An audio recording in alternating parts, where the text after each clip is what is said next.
The sound of Priscilla Larson's screams echoed against the stone walls as she plummeted into darkness, her skirts fluttering like a wounded bird's wings. The family land dispute that had been brewing for months had finally come to this betrayal by her own flesh and blood. "You'll rot down there, you stubborn mule," her cousin Edward shouted down the well, his voice tinged with venom. "Sign over the deed when you're ready to be reasonable." Priscilla's body slammed against the hard-packed earth at the bottom, knocking the wind from her lungs. Pain shot through her ankle as she tried to stand. The circle of light above seemed impossibly distant as Edward's silhouette disappeared from view. It was 1878 in the Montana Territory, and at 22, Priscilla had inherited her father's sprawling ranch after his sudden passing 3 months prior. Her uncle and cousins, believing themselves more deserving of the property, had been pressuring her to sell since the day of the funeral. The well had been dry for years, a relic from the early days of settlement. Now it served as her prison 30 feet deep with smooth stone walls that offered no footholds. Priscilla pulled herself to sitting and examined her ankle in the dim light. Not broken, but badly sprained. She would not be climbing out on her own. "Help," she called, her voice bouncing back at her. "Somebody help me." But the well was on a remote corner of the property, far from the main house or the road. Pride had led her here. She'd wanted to inspect every inch of her land to prove she could manage it alone. Now that same pride might be her undoing. Hours passed. The bright circle of sky above darkened as the afternoon waned. Priscilla huddled against the wall, shivering as the temperature dropped. Her thoughts turned to her father. What would Thomas Larson say if he could see her now? He'd raised her to be strong after her mother's death when Priscilla was just a girl. He'd taught her to ride, to shoot, to manage accounts, all the skills a ranch owner needed, regardless of being a woman. "I won't give up, Pa," she whispered into the darkness. "I won't let them win." As the first stars appeared in the narrow circle of sky above, Priscilla heard hoofbeats. Hope surged through her. "Down here," she shouted, her voice raw. "Please help me." The hoofbeats slowed, then stopped. A shadow blocked the stars. "Hello," a man's voice called down. "Someone down there?" "Yes. I'm trapped. My cousin pushed me in." There was a pause then. "Hang tight, madam. I'll get you out." Relief washed over Priscilla as she heard the man moving around above. A few minutes later, a rope snaked down into the well. "Can you grab hold?" the voice called. Priscilla reached for the rope, but winced as she put weight on her injured ankle. "I can grab it, but I don't think I can climb. My ankles hurt." Another pause. "All right then. I'm coming down." Before she could protest, a figure began descending the rope with practiced ease. In the dim starlight, Priscilla could make out broad shoulders and the silhouette of a cowboy hat. The man reached the bottom and crouched beside her. "Name's Wade Daniels," he said, his voice low and steady. Ranch hand over at the broken spur. "You're the Larson girl, aren't you?" "Priscilla Larson," she confirmed, surprised he knew who she was. "How did you find me?" Wade adjusted his hat. "Was riding fence when I heard someone shouting. Followed the sound." He examined her ankle with gentle hands. "Can't put weight on this. I'll have to carry you up." Priscilla stiffened. "I don't need to be carried. No offense, Miss Larson, but that's exactly what you need right now," Wade interrupted. He secured the rope around his waist, creating a makeshift harness. "Put your arms around my neck and hold tight." Reluctantly, Priscilla did as instructed. Wade lifted her easily, and she was suddenly very aware of his strength as he held her with one arm while using the other to pull them up the rope. "How are you doing this?" she asked, impressed despite herself. Wade grunted with effort. "Spent 2 years working cattle drives before settling here. You learn to be strong or you don't survive." The journey up seemed to take forever, but Wade never faltered. When they finally reached the top, he hoisted her over the edge before climbing out himself. In the moonlight, Priscilla got her first good look at her rescuer. Wade Daniels was tall and lean, with shoulders broadened by years of hard work. His face was tanned and weathered, with a strong jaw partially covered by a few days' stubble. But it was his eyes that caught her attention, kind eyes, the color of a summer sky even in the darkness. "Thank you," she said, suddenly feeling self-conscious about her disheveled appearance. Wade nodded. "You mentioned your cousin pushed you in?" "Edward. He and my uncle want my land. They think a woman can't run a ranch." Something hardened in Wade's expression. "Where can I take you?" "Your home." Priscilla hesitated. "I can't go back there tonight. Edward might be waiting." "Then I'll take you to the Broken Spur. The foreman's wife can look after you until morning." He whistled, and a beautiful chestnut gelding trotted over. Wade lifted Priscilla onto the saddle before mounting behind her. The closeness was improper by any social standard, but out here in the wilderness, such concerns seemed trivial. As they rode through the night, Priscilla found herself leaning back against Wade's chest, exhaustion finally catching up to her. The rhythmic sound of hoofbeats and the warmth of his body lulled her into a state between wakefulness and sleep. "Why would your own kin do such a thing?" Wade asked, his voice rumbling against her back. "Money," Priscilla replied simply. "The ranch is worth a fortune. My father built it from nothing, and now Uncle Frederick thinks it should be his, because he's a man and I'm not. Your father must have thought you capable." "He did. He taught me everything he knew." They crested a hill, and the lights of a ranch house came into view. The Broken Spur was smaller than the Larson spread, but well-maintained from what Priscilla could see in the moonlight. "How long have you worked here?" she asked. "Going on 3 years now," Wade replied. "Foreman's a good man. Treats his hands fair." As they approached the ranch house, a woman emerged with a lantern, her face concerned. Wade briefly explained the situation, omitting the part about Priscilla being pushed. The woman, Martha Collins, immediately took charge, helping Priscilla inside and tending to her ankle while Wade saw to his horse. Later, sitting in the Collins' cozy kitchen with a cup of hot tea, Priscilla found herself watching the door, waiting for Wade to return. She didn't have to wait long. "Miss Larson," he said, removing his hat as he entered. "Mrs. Collins says you're welcome to stay in their spare room tonight. In the morning, I'll escort you back to your ranch." "I appreciate that, Mr. Daniels." Wade shifted uncomfortably. "About your cousin. What do you plan to do?" Priscilla's fingers tightened around her teacup. "I don't know yet. My uncle has influence in these parts. It would be my word against Edward's." "You need proof," Wade said, leaning against the doorframe. "And witnesses." "Are you offering to help further, Mr. Daniels?" Priscilla asked, raising an eyebrow. Wade held her gaze. "I believe I am." That night, lying in the Collins' spare bed, Priscilla found her thoughts repeatedly returning to the cowboy who had pulled her from the well. There was something about Wade Daniels that inspired trust to steadiness she hadn't found in many men. Most cowboys she'd met were drifters at heart, but Wade seemed different. Rooted somehow. Morning came with a plan. Over breakfast, Wade suggested they ride to town first to speak with the sheriff before confronting her uncle. "Sheriff Thompson is a fair man," he explained. "He should hear what happened directly from you." Priscilla agreed, though anxiety fluttered in her stomach. The ride to town gave her time to study Wade in daylight. He was younger than she'd initially thought, perhaps 26 or 27, with sun-streaked brown hair and those remarkable blue eyes. He caught her looking once and gave her a small smile that sent an unexpected warmth through her chest. Cedar Ridge was bustling when they arrived.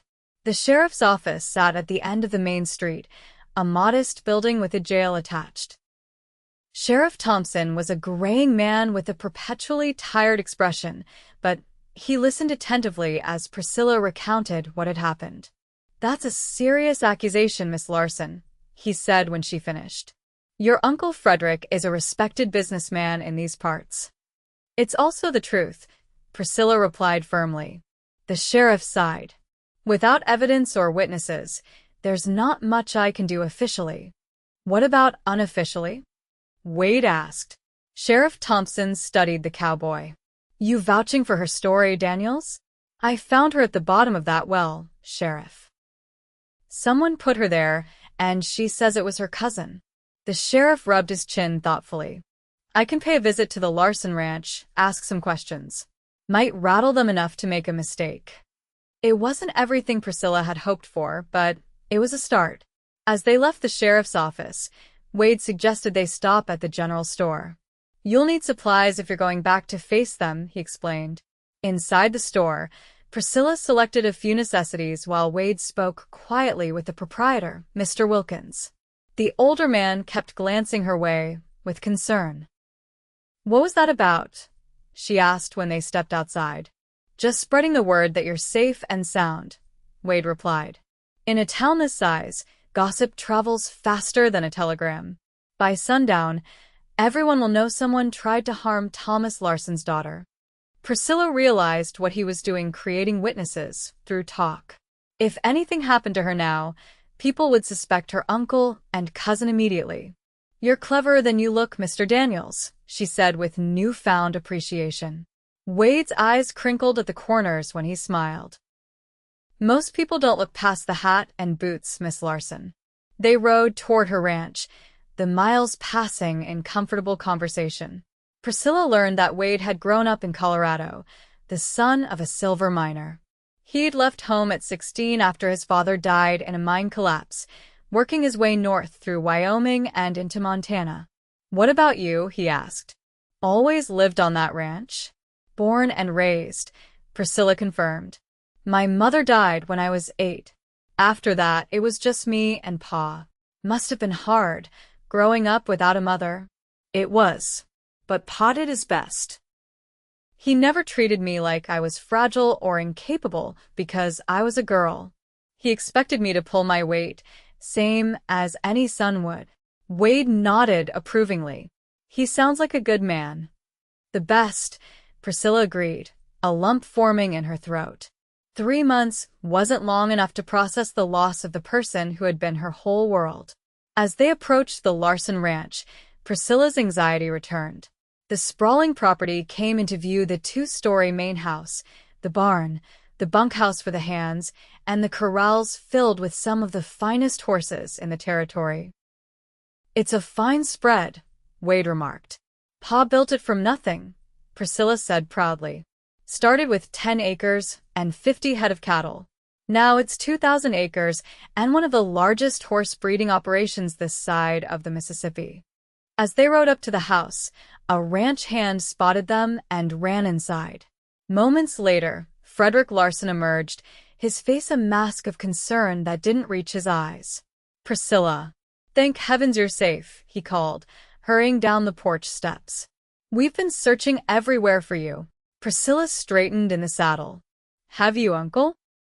How strange that you didn't think to look in the old well where Edward left me to die. Frederick's false smile faltered. I don't know what you're talking about. Edward said you rode out yesterday and never returned. Is that so? Sheriff Thompson's voice came from behind them. The lawman had arrived separately, as planned. Because I've got a witness who says different. Frederick's gaze darted between the sheriff and Wade. And who might that be? This saddle tramp.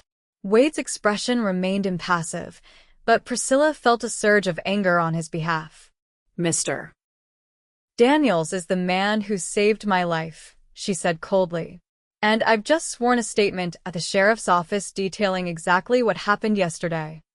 The color drained from Frederick's face. You can't prove anything. Maybe not, Sheriff Thompson conceded. But folks in town are already talking.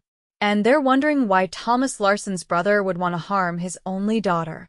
Edward appeared on the porch, his face twisted with anger when he spotted Priscilla. You should have stayed down there, he shouted before his father could stop him. The admission hung in the air.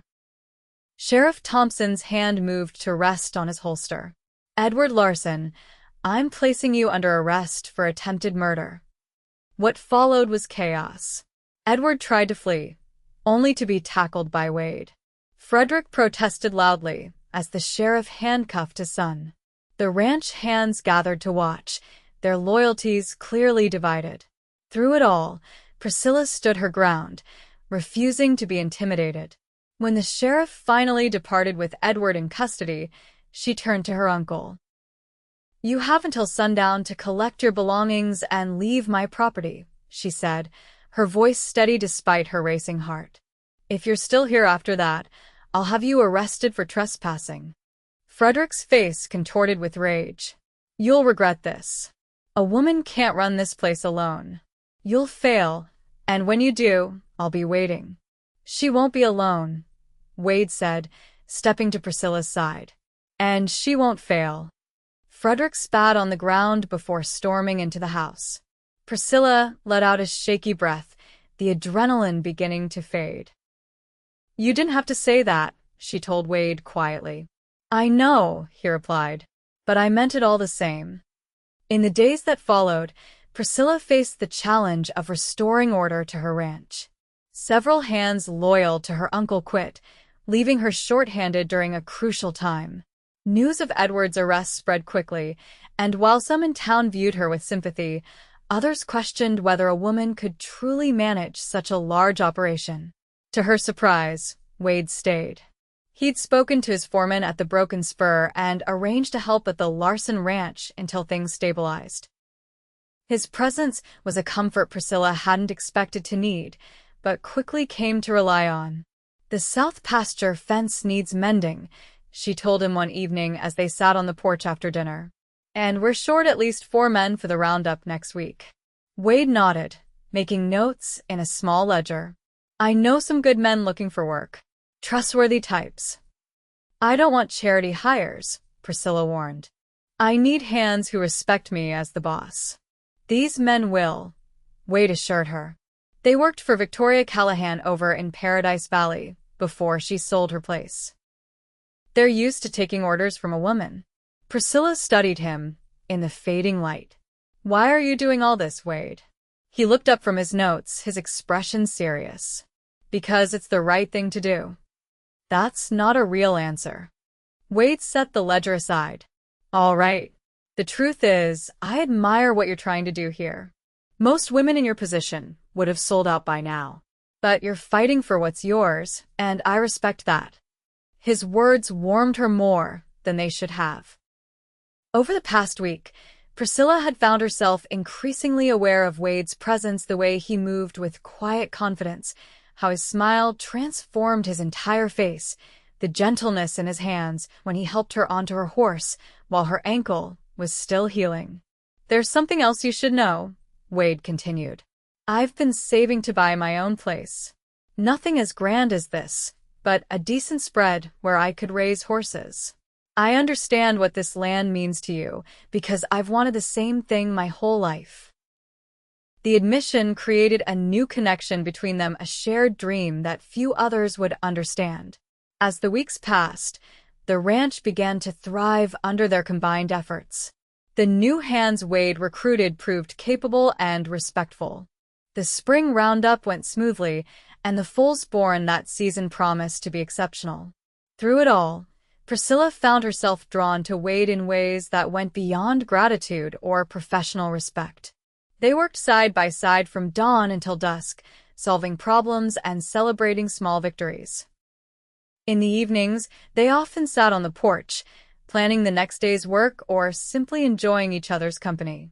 It was during one such evening, nearly 2 months after the incident at the well, that everything changed.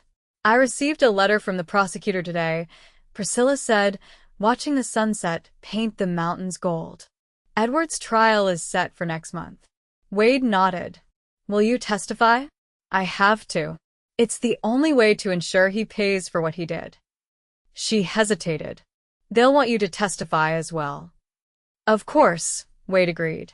"I'll be there." Priscilla twisted her hands in her lap. "Once the trial is over and Edward is sentenced, what then?" Wade looked at her questioningly. "What do you mean?" "For you," she clarified. You came here to help temporarily, but it's been weeks. Don't you want to get back to your own plans? A silence stretched between them. In the distance, a coyote called to its mate. I've been thinking about that, Wade finally said. This place needs a foreman. Someone who knows horses and can manage the hands when you're busy with other aspects of the business. Hope fluttered in Priscilla's chest. Are you offering for the position, Mr. Daniels? I might be, he replied, a hint of a smile playing at his lips. Depends on whether the boss is amenable. The boss would be glad to have you stay, Priscilla said, trying to keep her voice professional despite the warmth spreading through her. But I thought you wanted your own place eventually. Wade turned to face her fully. Some dreams change when you find something better. The intensity in his gaze made Priscilla's breath catch. Wade, I've never met anyone like you, Priscilla, he interrupted softly. You're the strongest, most determined woman I've ever known. These past weeks working alongside you have been the best of my life. Priscilla's heart hammered against her ribs. It's been the same for me, she admitted. Having you here, it's made everything better. Wade reached across the space between them and took her hand. His palm was rough with calluses, but his touch was gentle. I don't want to overstep, he said. You're my employer and I respect that. But I need you to know that my feelings for you go beyond admiration or friendship. Priscilla had never been one for coyness or games. I feel the same way, she said simply. I think I have since the moment you pulled me from that well. Something like wonder crossed Wade's face. Slowly, giving her every opportunity to pull away, he leaned forward. Their lips met in a kiss that was tentative at first, then deepening with shared emotion.